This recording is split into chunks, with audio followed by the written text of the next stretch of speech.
Praise God po, pinagpalang morning po sa ating lahat. So, we're done po sa ating Bible reading, sa ating live po, sa Facebook Live, no? So, let's write our takeaway po. Let's get our ball pen and also our notebook or our devotional notebook.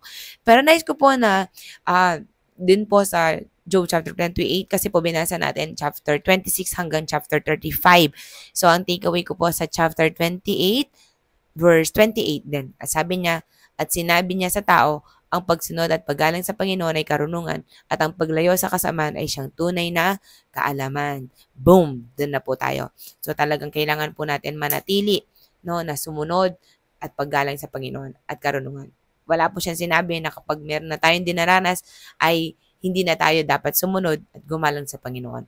At ang tunay na may karunungan ay kahit may pagsubok, kahit anong mangyari, dumating man yung time na magko-question tayo sa Panginoon, let's be still na sumunod at layuan ang kasamaan sa buhay po natin. So, ibig po sabihin nun, lamnan po natin ng ating kaisipan at ng ating puso ng mga salita ng Panginoon at talagang iwaksi po natin ano man yung mga kasalanan o kasamaan na nasa atin. At tuloy-tuloy po nating i-acknowledge ang Panginoon kahit anong mangyari, kahit anong pagsubok, God will surely sustain us.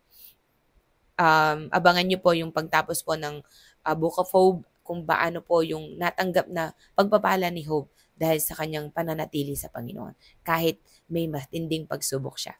So, continue to write your devotion and your Rema word po sa inyong mga sariling mga devotion. And I encourage everyone po to continue to read and desire the Word of God. The Lord bless you po, and all the glory and honor belongs to our God. God bless you po.